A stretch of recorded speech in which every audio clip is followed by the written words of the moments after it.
All right. So right now, I think this is a good introduction point because they're talking about the critical drinker here, and they're talking about his introduction being divisive or whatever. So let's see what they say.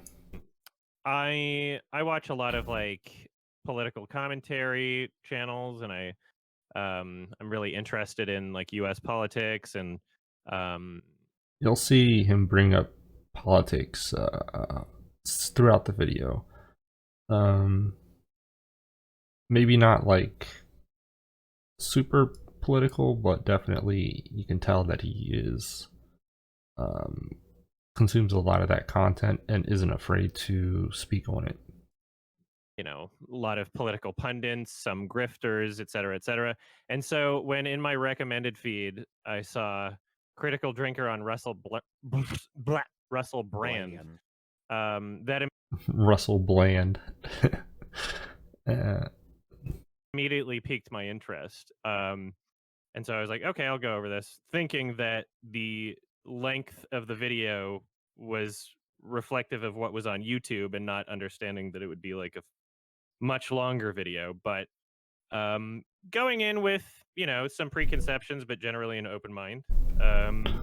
Not, you know, I didn't go into it thinking like, I'm making a hit piece, but like, let's see what he says, see if it matches up with um my uh slice of the pie, my limited perspective on what his channel is, which you know any so he says that he's not going into the video to make a hit piece.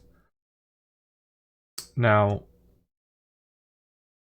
what he explained a little, I don't know if he explained it, but it seems like he has, or he will in a second.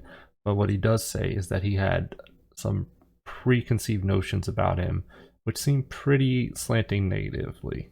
Like he's heard a lot of people say that he appeals to, I guess he thinks, like right wing type people, which um, it seems that he doesn't like that. Or maybe not right wing people, maybe just like extreme, like conspiracy type people.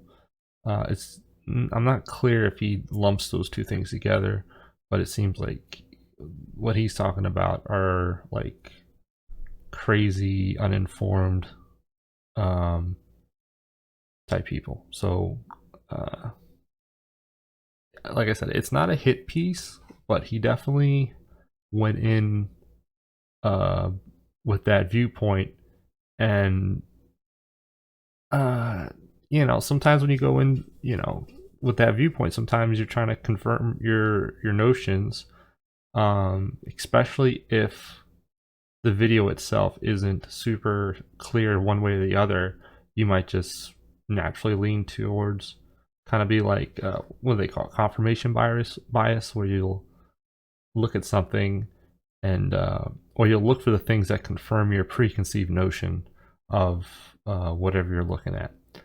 So I think he might have did a little bit of that in this video, but obviously on the other side, Efap has very strong confirmation bias, if you even want to call it that, because they know him very intimately. Not in that way, but they're very familiar with him. They've spent a lot of time with him. So one, they're going to give him the benefit of the doubt that he's because they believe he's a good guy and they've known him for a long time, and I guess they have enough, at least good guy to them. So um, they will, when they see things, um, they will give him the benefit of the doubt. But the reason why I tend to give more credence to EFAP versus YMS is because they have spent a lot of time with him. Therefore, they kind of um, they have a lot of evidence to prove that what they're saying is what he believes in. So if they say something along the lines of, "Oh, well, if if you hear him talk a lot, or if you watch a lot of his videos, then you'll know that what he means by this is," and then they'll give their kind of point. Whereas YMS is kind of going in here, admittedly, having not really seen any of his content, and just this Russell Bland interview, Russell Brandflake's interview, and then he's kind of, which is kind of like I said, it's kind of like a not a very solid foundation. It gets to the point in this conversation that he eventually just ends up instead debating that his reaction was reasonable based on limited knowledge, instead of kind of instead of like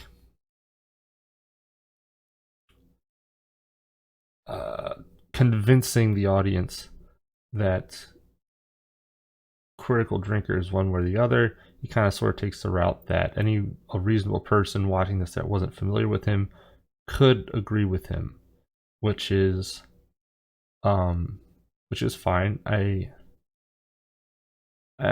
don't necessarily think that that's a bad thing, but the EFAP guys are going to push back on that, because regardless of whether or not a reasonable person would have made that inference, that's their friend, and they do have an interest in making sure that that perception is rectified from their viewpoint or cleared up, which they do quite a bit. So neither of them are wrong at that point. It's just they have an obligation that if they hear something that's perceived a certain way, they have to kind of correct that perception in from their experience and from their relationship with drinker. Whereas Adam has every right to say that a reasonable person could think this by watching when watching this with fresh eyes or whatever, and he has that right too. So again, a really good conversation, a really good video. Not a lot of right along, just a lot of really fun mental jousting and interesting viewpoints. But let's continue. Everybody's perspective on any channel is going to be relatively limited to some degree. So, yeah.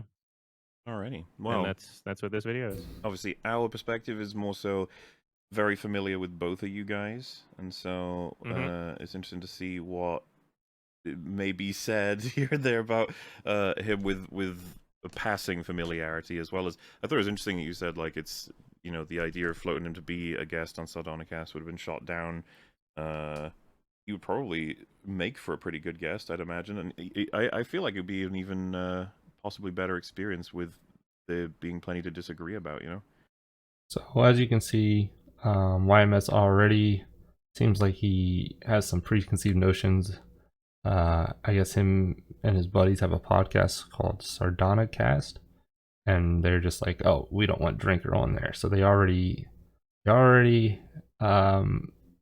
think they have a good idea what he's about, and they don't want anything to do with it.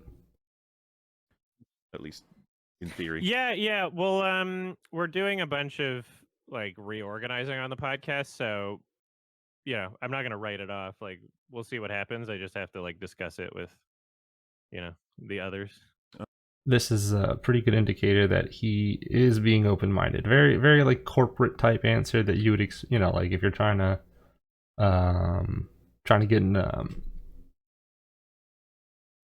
get a refund from a place that doesn't want to give you a refund, they'll give you kind of the runaround. But eventually, if you make a good enough case, they'll get you the refund. But it seems like that's very much kind of like the mentality that he's taking. Very professional. He's just yeah, we got to discuss it. More than likely, he's implying that, assuming that he gains more information and he likes the information that he gets, it could be a possibility, but still showing that he's very much willing to hear and possibly entertain the idea that maybe his preconceived notions of critical drinker aren't as bad as he may think or had. So we'll see. You guys able to talk among yourselves for a minute? My fucking alarm clock's going off. Which Go- late, wake by the up, way. Mahler. Is it Wake up. Wake is up. it It's one of those podcast time. alarm clocks that takes a minute to shut off? No, Wow. it's just a minute away. Like that's all. No, it's not on my phone. What? It's It an takes a actual. minute to get a. How where Okay, is go. this? That's a minute Go away. get it. I don't know. How big is your I gave house? an average amount of time. It's probably going Do to take you less live Where are you than supposed that. to the microphone? mansion? Go But the fucking- idea is to go give me turn off enough your alarm clock. time to return and maybe have like a 20-second You can go do it. You know, I'm What is You're gonna gonna the- be back right by now. I'm gonna go What's do the it timer right for? now. Well, that's the thing. Going off now. It's like it's a bit late. A little bit of fun. You can already tell this is going to be a spicy podcast. Already a little bit of mental tomfoolery, a little bit of jousting here. You know, Mahler's alarm's going off, which, you know, we're 23 minutes and his alarm's going off. I guess that was for the podcast. I'm not sure. Maybe it's for him to do something important. And he said, just give me a minute to turn it off. And YMS's immediate response is, it takes you a minute to turn your alarm off. Like, just reach down on your phone and turn it off. And then Mahler responds, it's a minute away. And Rags does a good job of not...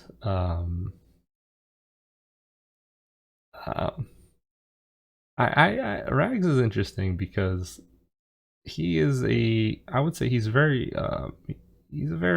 smart and dare I say charming guest, but depending on whether he's having a good day or a bad day can depend on his I would say like the level of how generous he's going to be to other people's opinion. So it sounds like he's having a good day. He kind of hops on YMS's side for a little bit. He's like, oh, it takes you a minute to turn it off.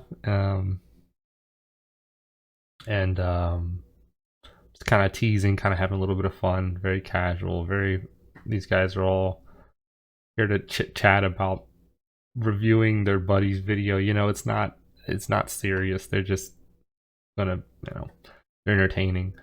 And so I'm not sure why Mahler's alarm is like 2 rooms away or whatever.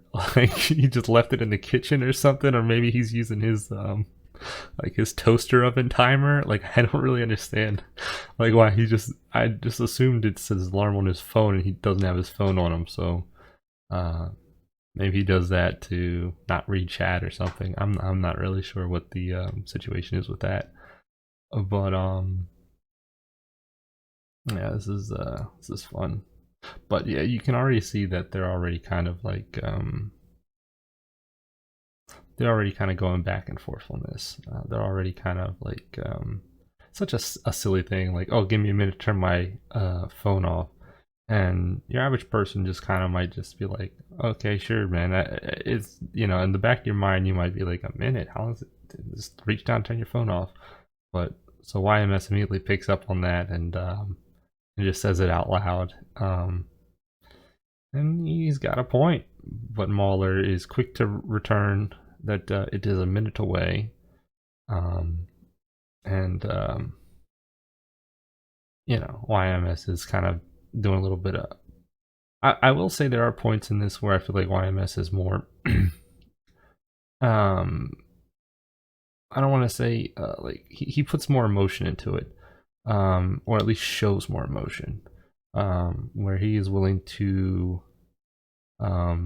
admit that he's getting annoyed, or he will get a little aggressive. Not saying that the EFAP fellows don't get aggressive themselves occasionally, but it definitely comes off, and it seems genuine, and he seems like he's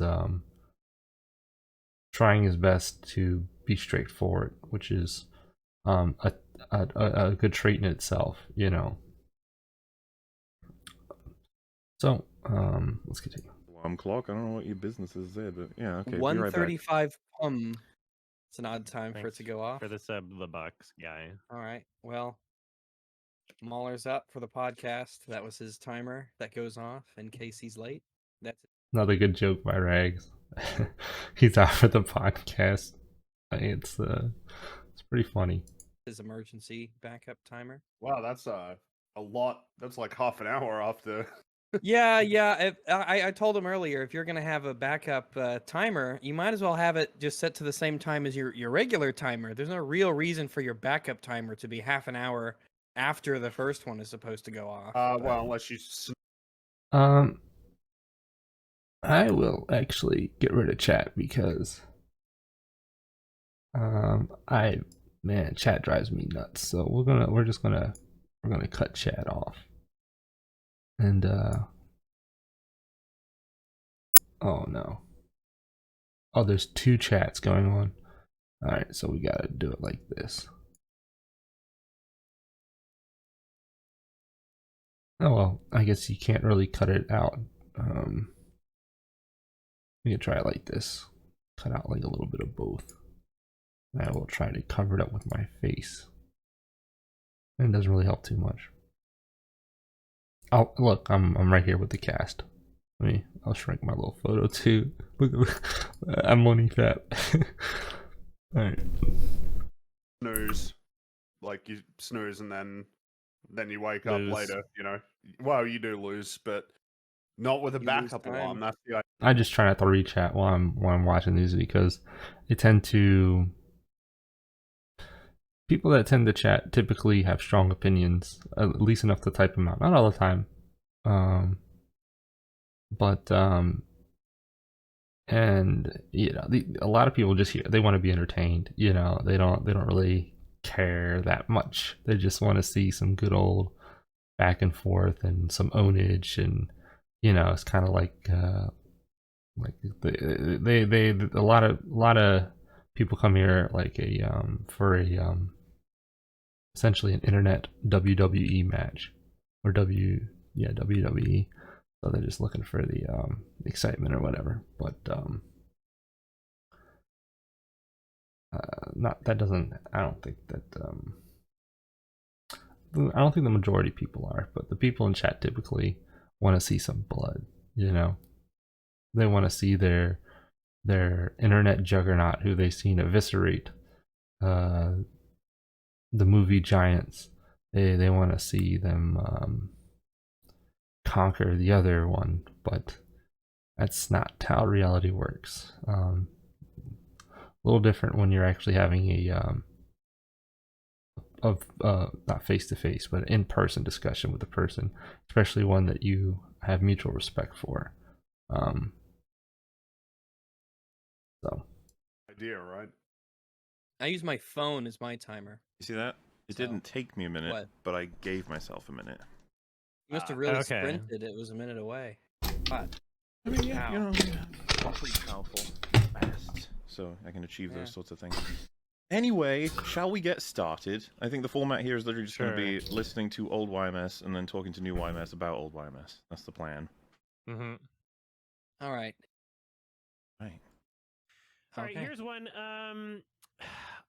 July 26th. I have not Go up in there. commented on the critical drinker publicly, but there's been a lot of talk from people on like the Sardonicast subreddit, and like he's definitely. Wait, before Is we there an get too option to far. do 1.25 or 1.5 speed? I think so. Yeah. this was an interesting choice to request that they do 1.25, 1.5, and it's also a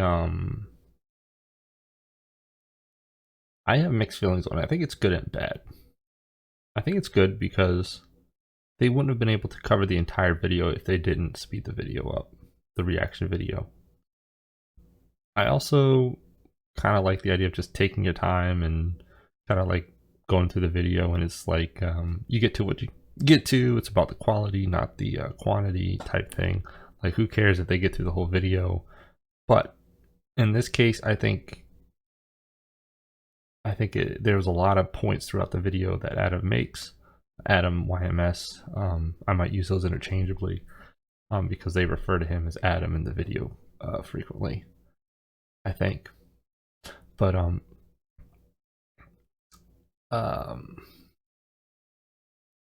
yeah, the sped up video thing's interesting. So they're able to actually cover the whole thing, as you can see, it's a 9-hour podcast, so they actually do, and that's at 1.25 or 1.5 or 2 times at even some points. But I don't think they would have been able to do that if they were playing it at normal speed. Either they would have burnt out a lot quicker, or the video would just get too long, so interesting choice. And I know that that's how he typically reacts to certain content. He plays it at a faster pace. I guess long form content is what he'll do it for, and they are willing to oblige, even though that is not something they typically do. It kind of goes against their kind of like style of quality over quantity type thing, but be respectful of his time, respectful of his request.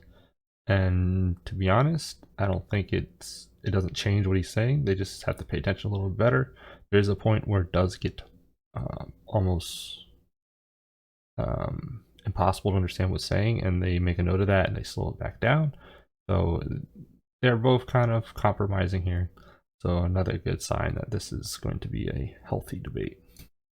I actually don't know. Because I think we could save Yes, a lot you of can. time without Yes, playback speed. necessarily. Yeah, we can go to 1.25 losing just in anything. case we don't want to go too fast. Sure. Except I mean, Also, over before two we- 2.5 hours, like we're saving like fucking Minutes. We're 45 saving minutes. literal minutes. 30 minutes. Before we progress too far because of recent drama, just want to make sure. YMS, do we have your permission to react to your video? I mean, you don't need my permission because we're providing substantive commentary and criticism over top of it and Thanks, transforming thanks the for use of going- it. Thanks for going with the meme, but you are correct. I was yes, expecting to you just are go correct. no, and then we move on. We don't. We don't actually. Yes, that is true. Yeah, we don't well- need the permission of the copyright holder to. That is true. That is. I Yes, true. like correct. responding to questions with serious correctly. answers. Yes. Yeah, Rags. All right, so Rags goes for a little bit of a sarcastic type joke. Or I guess the video topic that they've been dealing with lately is the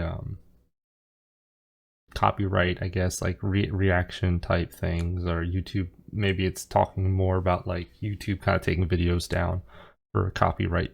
And Adam doesn't get the joke. And I like some things about this, and I don't like some things about it. What I like is that he doesn't do the fake laugh and just kind of go with it. He gives a little pushback, like, well, you asked me a question, I'm not really familiar with the sarcasm, or I didn't pick up the sarcasm, and it is kind of a legitimate question. I mean, copyright is important. So he kind of just like, he doesn't do the fake laugh thing, like, oh, I didn't get it or something like that. No, he's just like, well, you asked me a question, I answered it. So you can tell he's going to give pushback if he feels like he needs to give pushback. So I like that, and what I don't like is kind of, it's just you can tell there's going to be a lot of like super literal interpretations, which nothing wrong with that face value, but that can kind of develop into a that can be an indicator of someone who's a little bit more argumentative, because they can choose kind of like literal interpretation of things that even if explained correctly could still be literally incorrect. That doesn't make much sense now, but maybe I can. Not really sure if I can explain it right now, but throughout the video, I think you might see what I mean, and maybe I'll bring that point back up.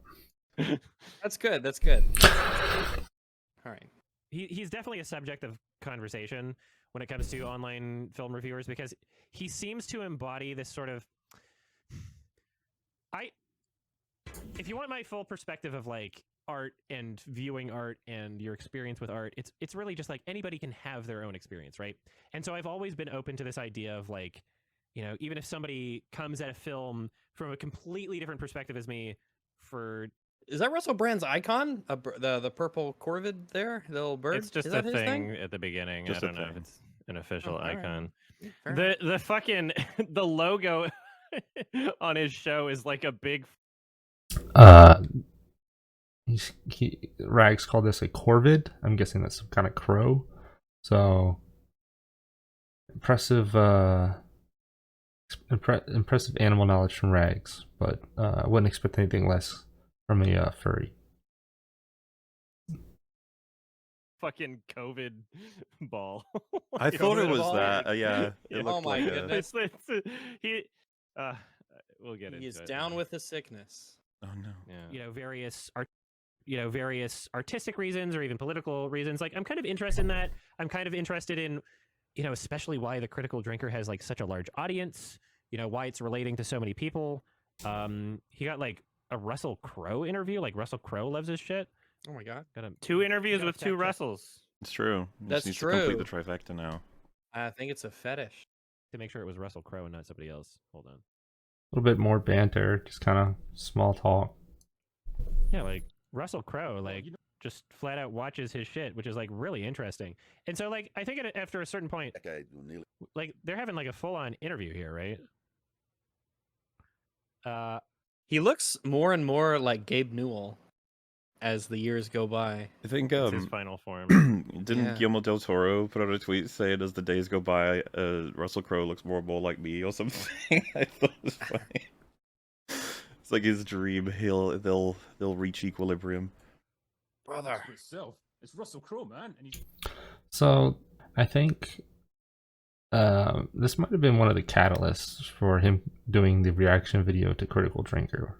I think him seeing him have a massive celebrity like actor like Russell Crowe kind of makes him go, why does he have I mean, I think that's everyone's kind of reaction is, why is Russell Crowe talking to him?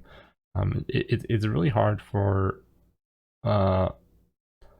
people to believe that an actor of that size would come and just talk to a popular YouTube channel, unless I guess the only thing I can think of is that he's like a really big fan of his work, or Critical Drinker is doing like a movie. He's also written a book, so maybe that's got him some extra street cred in the Hollywood scene. People are just like, oh yeah, this guy is making a movie, I want to support what he's doing, kind of like little brother syndrome maybe. But I mean, it's just a big name, I guess. I mean, the Efap guys recently had the director of the Descent, pretty cool movie. And I've known, FNT have had on pretty big guests too. Most famously was the I think, was it Zack Snyder? I forget, but the guy that came on, it was just like I denounced their channel when he came on, and it was kind of a meme. So it's but yeah, I think this kind of rubbed YMS the wrong way. I'm not sure why. I think it's just like again, like, who's this guy to get Russell Crowe on his channel, which is, I think, a pretty fair reaction. I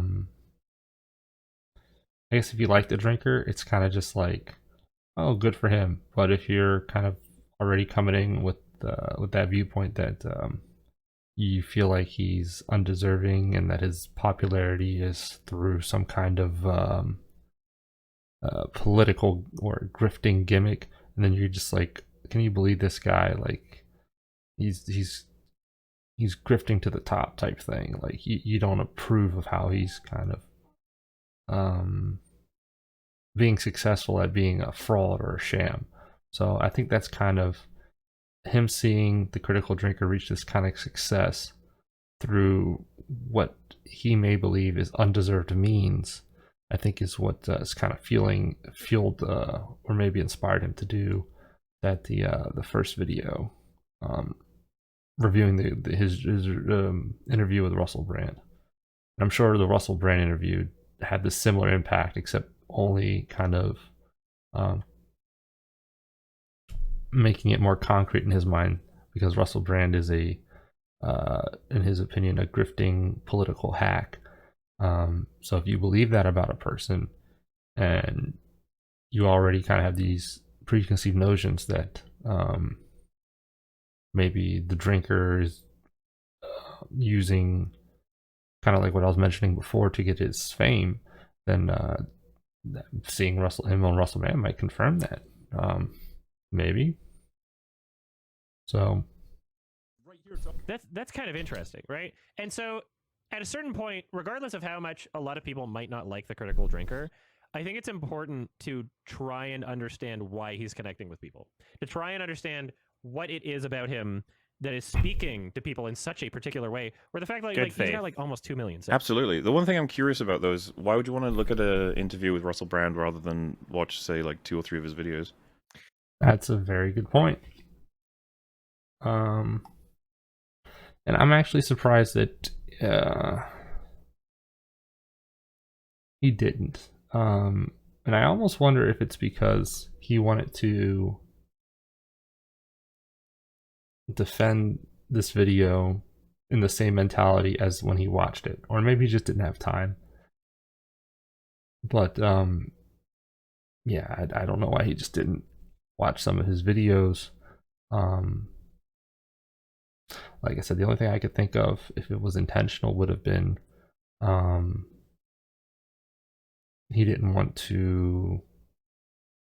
If he watches the videos, it kind of makes him change his viewpoint a little bit more. Like, there's already a few points in this where he clearly has where he admits that had he known that before, he wouldn't have made that criticism. And I think that puts you in a weird spot, because I think his whole position for the majority of this video can be pretty much summed up as any reasonable person watching this without any context or knowing who that person is will come to this conclusion. Now it's the internet, so it's like, if you feel strongly about a person, typically you would maybe dig into them a little bit, like, other than just like hearsay type thing, and actually maybe watch a little bit of the content, see for yourself whether or not it confirms what you're saying. But he decided to use, he has a massive audience, and he decided to make this his first encounter with the critical drinker, which maybe was just fun for him. Maybe he was just bored and he thought it would be entertaining, similar to why I'm doing this right now. And he didn't really, care about the backlash, or maybe he felt like he was pretty on point, and that his criticisms would be that accurate that maybe he didn't need to look at the other stuff. But that may have been a misstep. Not that he doesn't, like I said, he doesn't admit it, but just going back to my point about him not watching any more videos, that, like I said, that might just be kind of defend his position that this is what any reasonable person would think without any context. And when you add context, it kind of, it's like yeah, I get it now. So, the Efap guys, like I said, their goal is they're trying to clear the name. YMS has a big audience, and he's said his interpretation of what the drinker represents and what the drinker is, and they disagree with him. And like I said, what YMS said, some of it is based off of not having any other knowledge about him. So it's, yeah, you put yourself in an interesting situation where, but luckily he is cordial enough with these guys that instead of just kind of doubling down and kind of like being like, oh yeah, that's what I believe, and I'm not going to talk to you. He comes on and he's just like, okay, yeah, go ahead. Let's see. Do your best to challenge my notions, and maybe make some good points. Maybe not. Because because a lot of what people will post on like Reddit and all this other stuff is just like clips from those videos. And I've seen a few of them, and a lot of the times he'll say something and people will be like, "Oh, but he's like playing a character." And I don't know, I wouldn't begin to know like which exact videos to watch to get like the best sort of like representative pie of what he is, right? Whereas in an interview, again, I didn't go into this with the premise of like, let me try to understand everything about Critical Drinker. I was mostly just interested about this interaction between him and Russell Brand, and just wanted to provide like a little bit of context before clicking on it about what my thoughts on Critical Drinker are, or what my expectations, or Again, it does seem kind of like a bad idea if you don't know anything about a person to like make this a like post this on your channel. Like I could see maybe just doing this on Twitch, but to post it on your like YouTube highlight channel as like a separate video, I think that's a little risky. It's a little spicy. It's a little pot stirring, I think, especially if he's friendly with the Efap guys. It's kind of like, well, I guess it doesn't really matter. I guess that's probably better, because if he wasn't friendly with them, then they wouldn't be able to have a conversation. And then he would kind of just double down on his preconceptions, or not have any of his questions answered, which, like I said, he clearly states that he would like to be corrected if he's wrong. Now, I know some people say that like to kind of cover their bases and be like, oh, correct me if I'm wrong, and then they, to make them seem like they're open-minded, and then they just never go anytime they get in a situation where someone possibly could correct them if they're wrong, like I wouldn't say like somebody with more knowledge on the subject. They kind of shy away from those situations because they value their pride a little bit. But he put his money where his mouth is, and he showed up to the stream, and I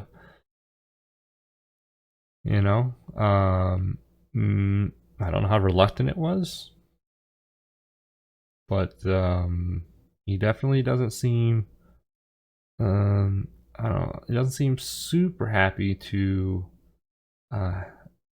have to be on the defense like that. And again, it could just be like having 3 people versus 1 type thing, or maybe it could be that he knows he's gonna have to deal with his chat. That could be a factor. Like, he knows that he's kind of rallied his chat up, and if he changes his mind too much, or if he gives up too much ground, he knows his audience is gonna kind of give him a hard time about it, or you're going to get these like, oh, owned, facts and logic or whatever. And yeah, I mean, there's a reason he has a large audience. He worked for it, and he respects the audience, I imagine, and definitely got to be something in the back of his mind, how he's going to be received if he backpedals a ton, even if it's the right thing to do. But especially against Efap, who has a reputation to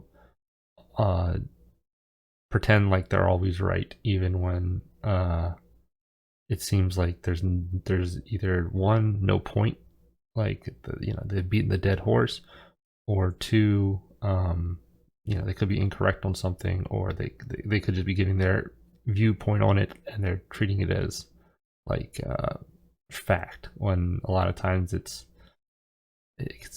I would say up to interpretation. But that's kind of the whole art of conversation. Everyone's going to find different points that they see as fact, and then sometimes more gray area. But that's enough on that. relative degrees of like familiarity or unfamiliarity are, just to give some context before I start the video, right? So, yeah, I mean, I've seen a few of his videos, but I don't know. So if you like click on my channel, like a lot of I don't know what is even representative of my content in terms of like by volume, like maybe by frequency. It's a lot of like in theater reviews that I don't really put a lot of like heavy amount of like research or uh time spent editing or constructing or jokes into, but they're just, recommendations for things in theaters. But, the selling point of my channel would be like the full YMS reviews, right? Yeah. Like I would would you say personally that like the recommend selling that. point of his channel would be his why modern movies sucks videos? Would you say that So not much really to talk about there. His selling point is his long form reviews. That's his most popular videos. He does do a lot of indie reviews, as he will. It's kind of a meme, as he'll mention a lot throughout the video. Not saying that the other side doesn't mention a lot of things or repeat them. I can't recall any off the top of my head, but I know it's kind of a joke. Saying how much indie films he views, but that is crucial to the point that he makes in the video, so it's not completely irrelevant, just stated a lot. But I mean, if you do look at his channel, it is a lot of he does review a lot of mainstream movies. I think he especially like recently, I think he kind of, I don't want to say he downplays it a little bit, but he definitely is, he's reviewing stuff like Little Mermaid and just Barbieheimer, and any topical big movie that he says catches interest, which I don't have any issue with that. I don't think anyone should. I mean, if you're love movies, then you love all types of movies, and those type of movies are popular, they're exciting, everyone's talking about it. So why wouldn't you want to join in on the conversation? Unless you really don't like the movie or you don't feel any strong way about it. So maybe if you don't like it, it might be worth talking about. But if you don't feel any strong way about it, then yeah, why waste your time? Waste your time making a video. So well, that's just kind of his introduction. That does come into play a bigger part throughout the video. I don't think it really is relevant here. He's kind of just saying that's his background, and that's how he would describe himself. I guess he's just using it as an example. So he's kind of asking, how would Drinker divide it? How would you define Drinker's channel? Like, what would be his like? I forget the term he used, but what would be his like brand? Kind of like how he said his reviews are what represents his channel. What would represent Critical Drinker's channel? Like, what types of videos? It's got to be like the the selling coverage point. of sort of the mainstream successes and failures of Hollywood, I would argue. So, like, if you watched his Dial of Destiny video combined with maybe like a Dead Reckoning and then something like The Whale, that would probably give you a good selection of how he praises, how he criticizes. I like how Maul throws in The Whale there. I think he kind of knows that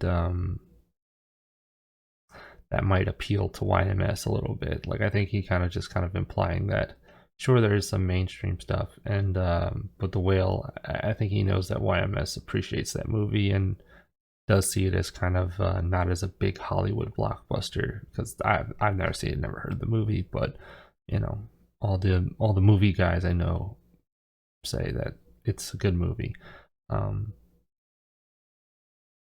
But yeah, not as specific as an answer. Maybe not what he was hoping the answer to get, but he's kind of just going with it. He's like, yeah. But he said, oh yeah, his coverage of the mainstream Hollywood movies is representative of his channel. So I mean, it is a little bit ironic, because when YMS says that his he said his reviews are the big, point of his channel. His most popular review is of the Lion King remake. Now, granted, I think that is like I don't want to say an exception, but that video just did exceptionally well. So, maybe he's just kind of saying that,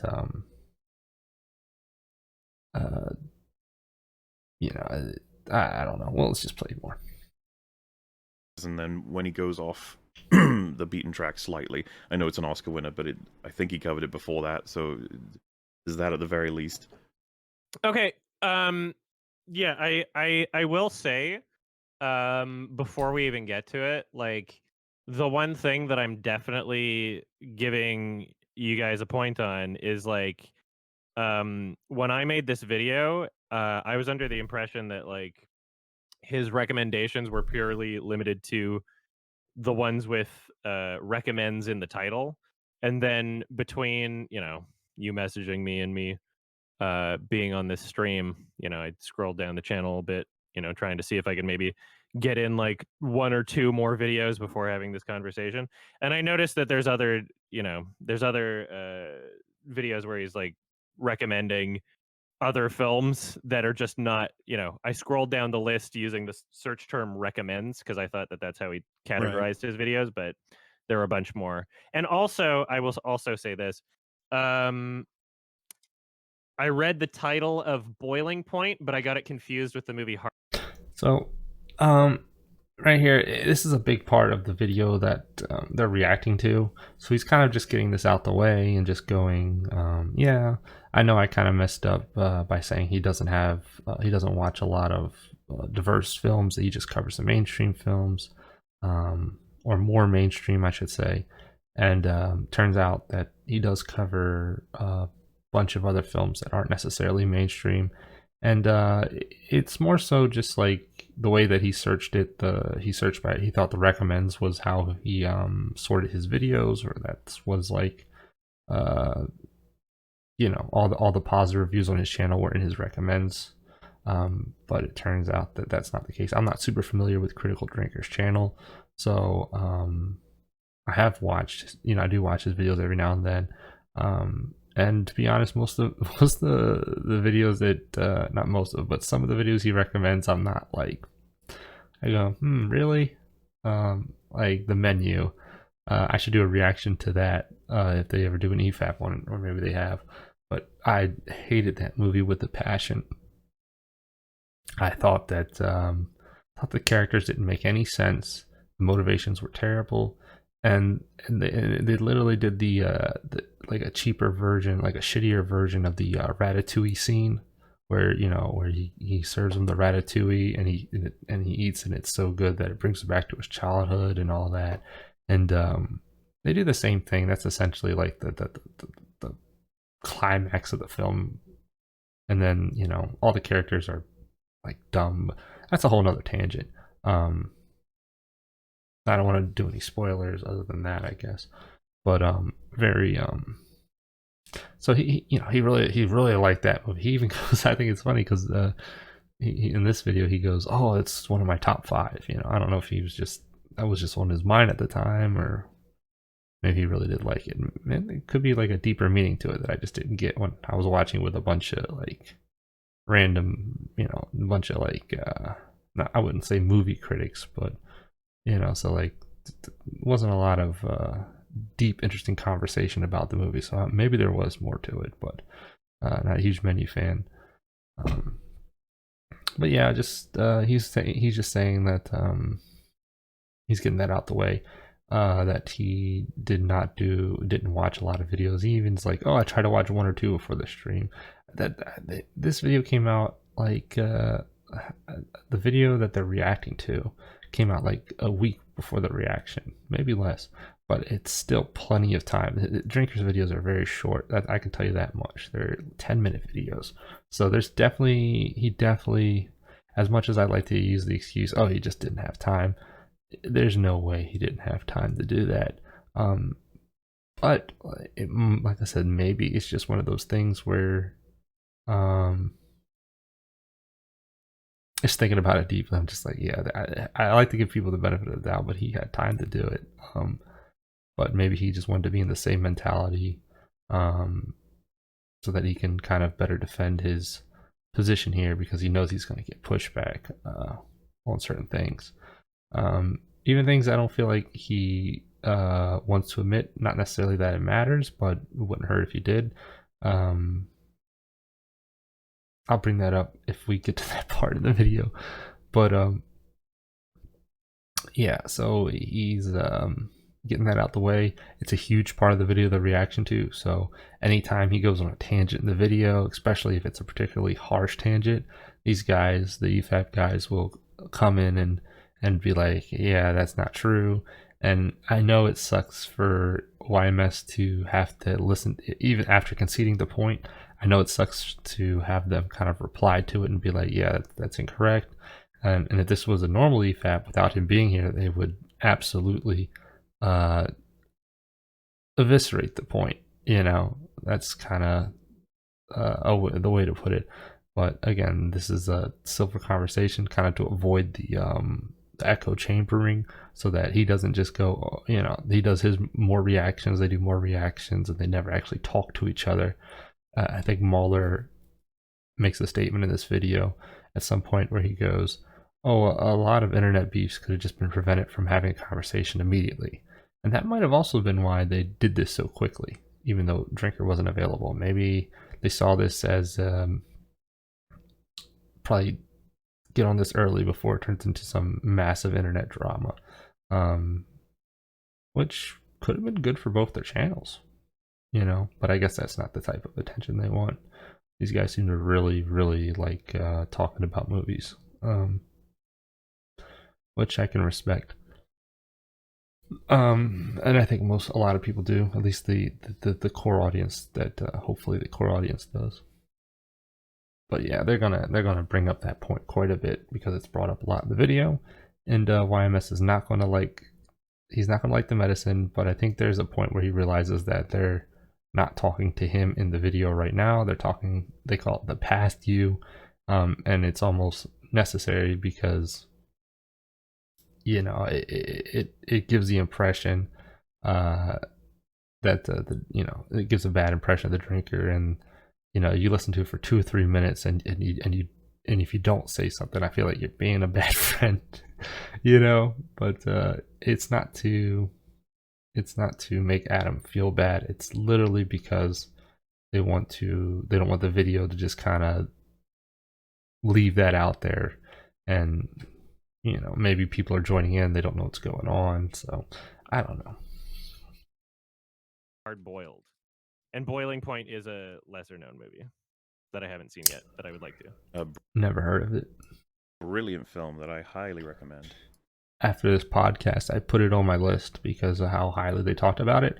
And I don't really like the horror genre, thriller genre as much. And it didn't seem like it was a thriller movie. It seemed like an interesting concept, something about waiters dealing with a busy night. But it's not one of those like trick me type movies where it's just like, oh yeah, it's a busy night, but then somebody dies or something. Like, and I know Marla in particular doesn't have any issue with gruesome movies, and probably enjoys them, but not my cup of tea. But the way that they hyped it up, definitely put it on my list of movies to watch. So something good came out of this.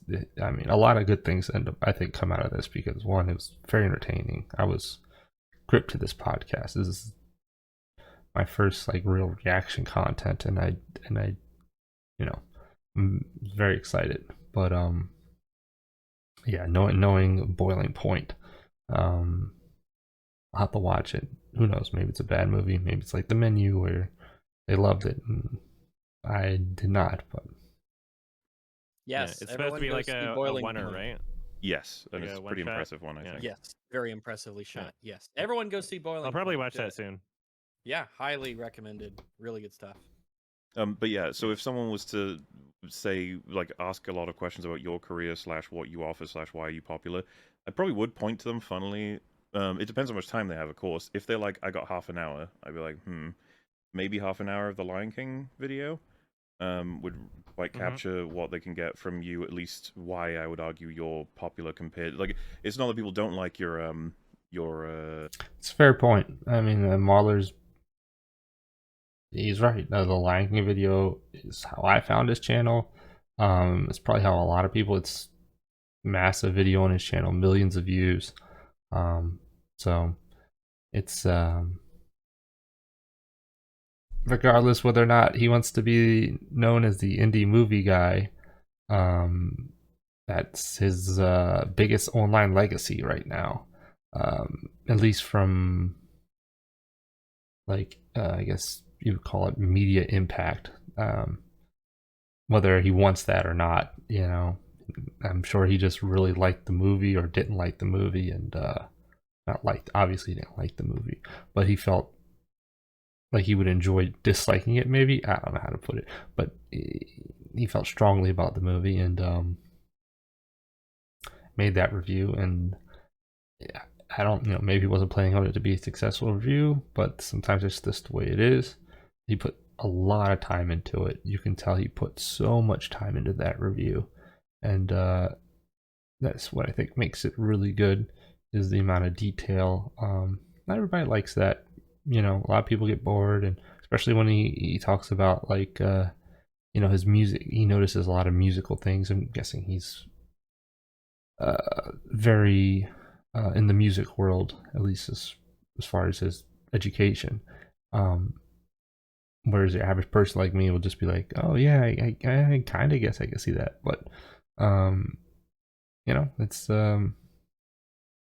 his review, and he can put whatever he wants in it, and you know, it still gives us an audience appreciation of someone who really enjoys their craft and uses their craft and shares knowledge about it. So that can be interesting to watch people that are passionate about something explain something.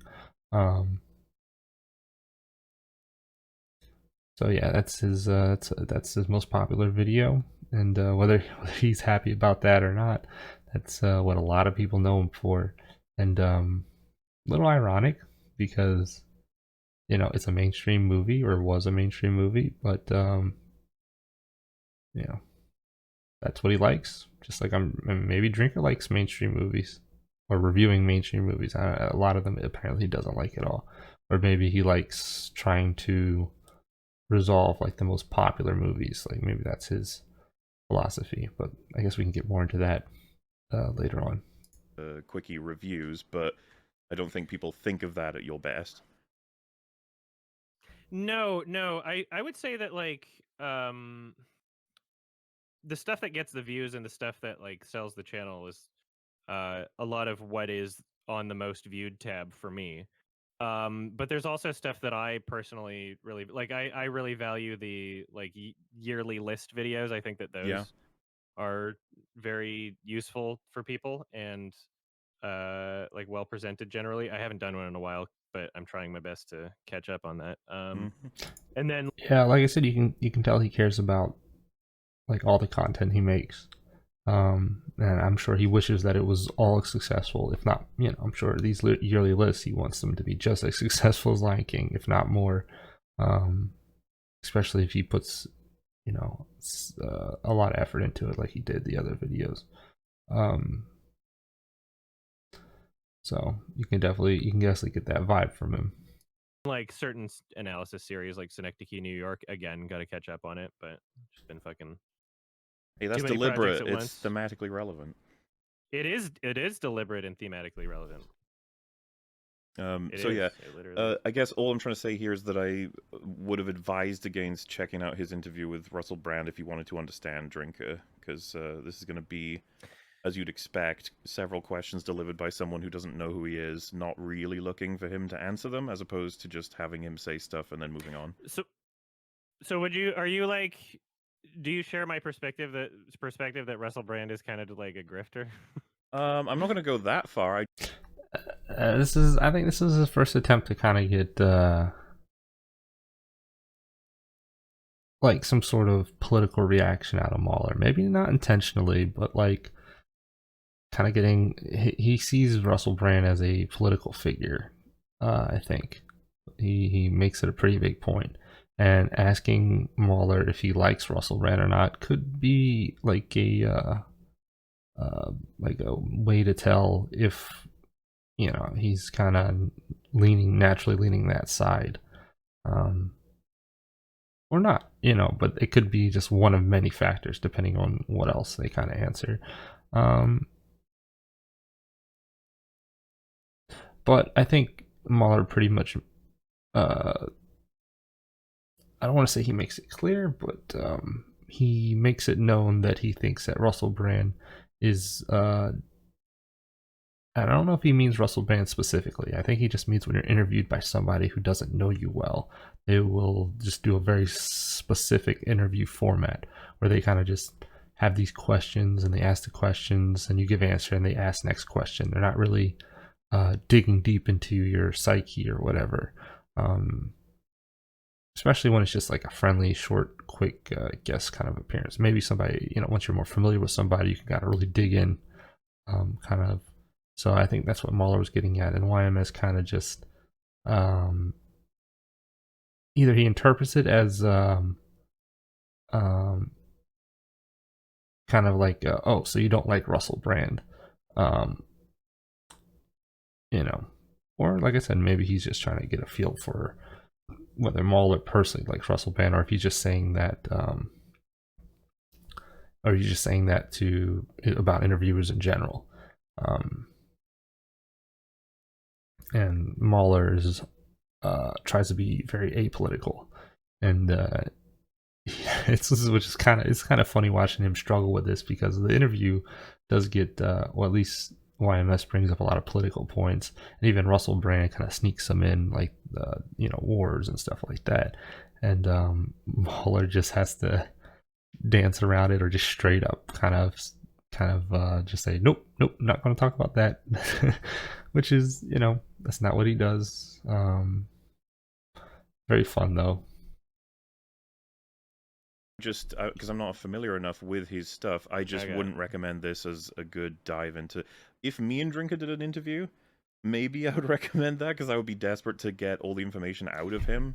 But even then, I'd probably just go for his actual videos. Like 3 of them. Yeah, they're fairly short. His typical videos. Yeah, that's why I'm saying that. It's like they're like 10 minutes. Yeah. But yeah. People question marking. I don't know anything about Russell Brand. At the end of the at the end of the stream. Go back here a little bit. If me and Drinker did an interview, maybe I would recommend that because I would be desperate to get all the information out of him. But even then, I'd probably just go for his actual videos. All right, so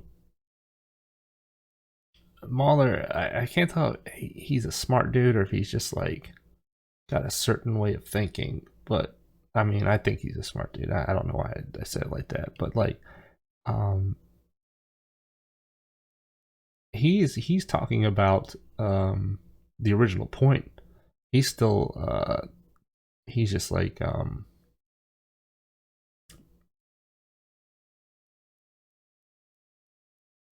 you should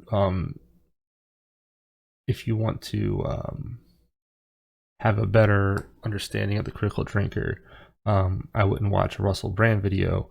I would watch a few of his videos, and YMS kind of, I think, is ready to take the conversation in another direction by asking him whether or not he likes Russell Brand, and then it kind of gets into whether he likes him as a person, whether he's a good interview, almost to the point where you kind of forget that originally you were talking about whether or not how you would go about the conversation also becomes about Russell Brand, and it's no longer about whether or not how would you go about having the best understanding of the critical drinker. And Mahler is laser locked in and goes back to that point.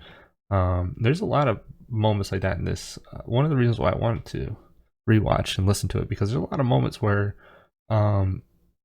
things are just going quickly, and there are points where YMS goes, yeah, and he does that sometimes. I feel that either he's just kind of like the conversation's gotten too confusing or convoluted, or he's just ready to move on to the next point, the point that he feels the point has already been made, and he does that.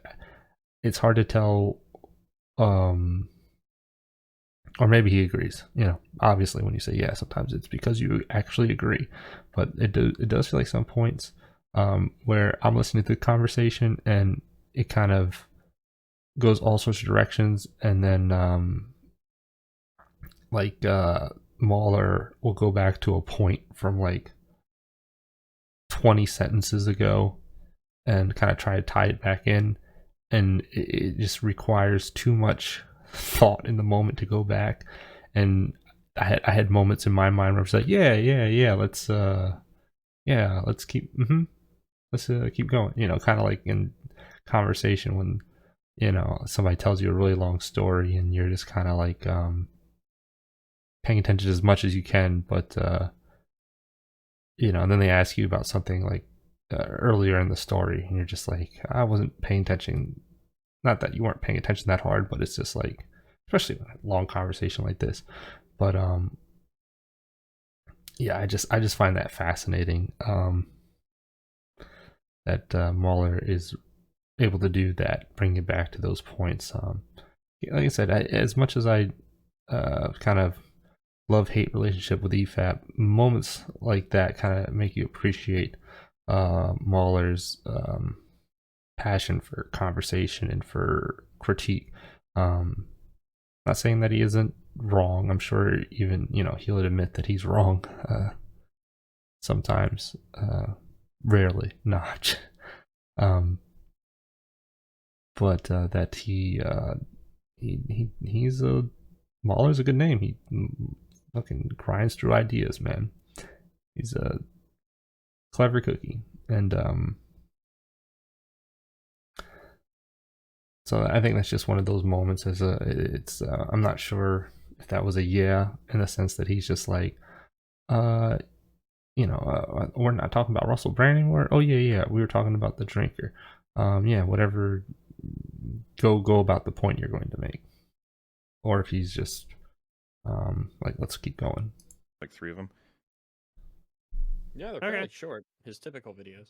Yeah, that's why I'm saying that. And again, that it also could just be they've made that point already, and YMS is just like, okay. Well, it could just be trying to get them back on subject, trying not to talk about Russell Brand, because he probably doesn't want to get into whether or not he likes Russell Brand or not, or maybe he doesn't have an opinion on him and he's just ready to start the video. So that could also be it. It's like they're like 10 minutes. Yeah. But yeah. Yeah. People I don't know, 'cause question I feel about. like, I don't know anything about Russell at Brand. the end really. at the end of the you know, at the end of the stream on that day, I'm trying to imagine like the alternate universe where I was like, oh, I'm gonna go through like 4 or 5 of Critical Drinkers videos or something, right? I feel like that well, you know, maybe it would be this way, maybe it wouldn't be, but like my feelings about it is like, I feel like that would appear as more of like a like kind of a deliberate like searching for a particular outcome sort of thing, whereas like my understanding of like just a full interview, even if it is with Russell Brand, you know, like you're kind of just given, it's like a podcast format where you're given like any number of Kind of free form opportunities and time to just kind of like explain your positions on things. And based on what he explained in this interview, and I guess we'll just keep playing the video, but like based on what he explained in this video, it's like, I don't know. It's a pretty interesting point that YMS brings up here. Long form conversations can be more revealing than let's say short clips or edited clips that you put on your channel. But I think it's also like up to the interviewer, not up to the interview, but a lot of the responsibility on the long form conversation actually being authentic, because you can talk to somebody for an hour and never actually have a depth. Like I you know, especially if you work in the service industry or something, like it might give you like a good feeling for the person maybe, but it could also be like, you know, like a job almost, where you show up and you kind of, you know, you kind of just whatever the person's asking you, you kind of just give them a response to that, and there's really not more elaboration on that, or you know, it might be a very kind of like one-dimensional, especially you know if Russell Brand has like the questions that he's asking are you know just I mean he doesn't like ask the drinker, do you have any questions for me or anything. It's the conversation does, I feel like it's a good conversation, it's friendly, but it's also very professional, and you know you got to wonder how comfortable drinker is. And it's one of the things, you know, Joe Rogan is such a good podcaster. Not all the guests, but a lot of the guests, he really shows interest in whatever they're doing. He has a passion for knowledge, for learning. You could tell he's just a natural curiosity, and that natural curiosity gets people to just feel comfortable and talk about. You get the feeling that they're talking about things that they care about, and you get a glimpse into their personality. But you know, a lot of people that you know they're you know very polished, and when they're interacting with a stranger and the stranger doesn't have that that ability to kind of get them to open up, or maybe not open up, but get them to feel very comfortable and actually feel like the questions that they're asking are genuine and interesting. And that could also, you know, that also come with time. And the longer you know somebody, the more that's likely the case to happen. Familiarity can help with that a lot. So maybe Mahler's kind of just getting at that interview with Russell Brand. You know, he doesn't think Russell Brand does a great job at interviewing, or maybe because he's a stranger, drinker's not very comfortable. And I mean, it is a fairly long interview. It's like I think it's like an hour long interview or something like that. Maybe not even that, because the video is actually longer than the actual interview.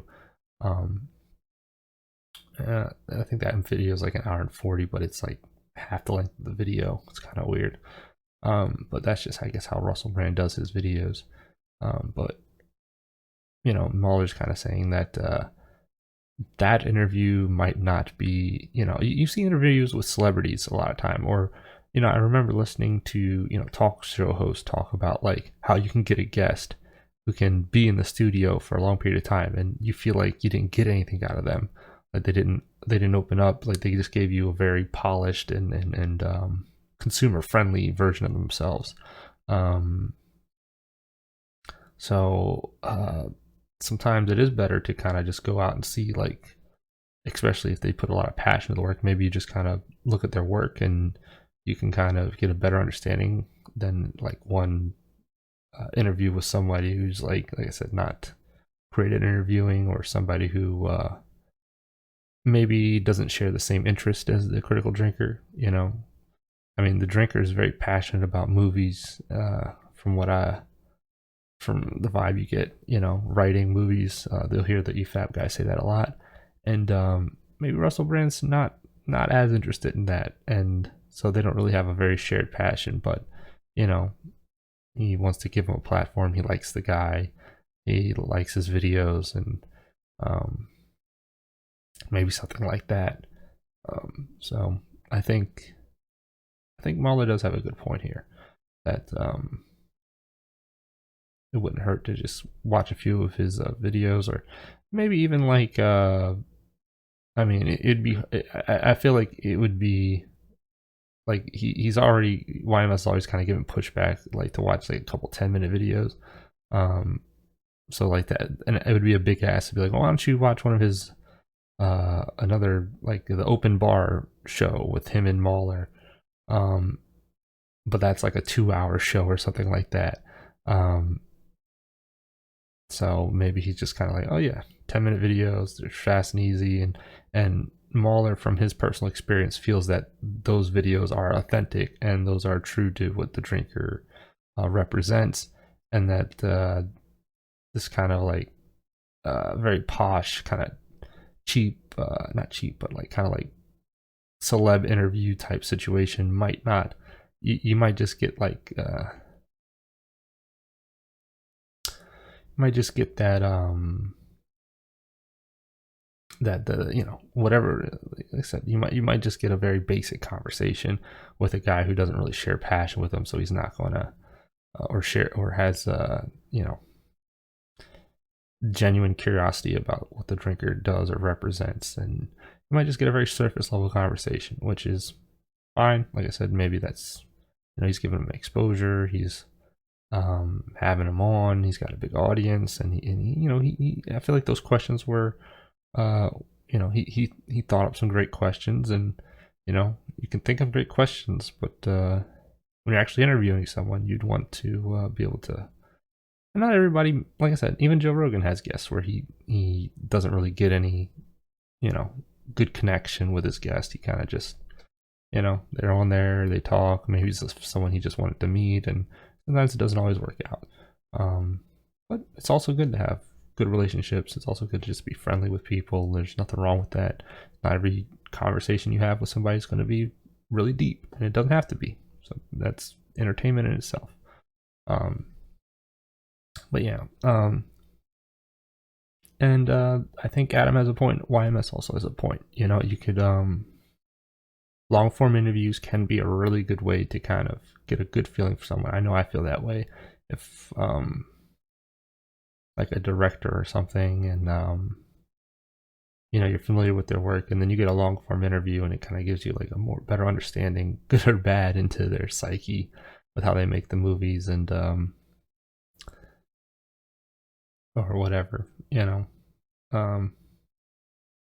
I feel like I said, Joe Rogan does a really good job with that. He'll bring people on that you might like, musicians or famous people that you don't really get to see behind the scenes, and he kind of humanizes them. He has conversations with them, and they talk like normal people, and you don't get to see that, and then it kind of gives you a little peek behind the curtain. But like I said, this sometimes a lot of these mainstream interviews, there's a reason why Joe Rogan is so big. It's because he has a knack for it, and not every long form interview, you'd like to think that seen a lot of podcasts where it's a lot of like yucks and friendly, polite laughter, and not a lot of substance. All right. Well, honestly, I think that's a good place to stop. We're at 35:47. It's almost 2 a.m. for me. That's why I'm trying to talk a little quieter. We got through 35 minutes of the stream. Not even that much, because I skipped through like the first like 15 minutes or whatever. But I'll have to. I feel like it was a good stream. I feel like we covered a lot. I feel like we're laying the groundwork for the rest of the video. 9 hours, eight and a half hours left for it, and I'll probably try to upload this at some point onto YouTube. And I think that's pretty much it. So have a good night.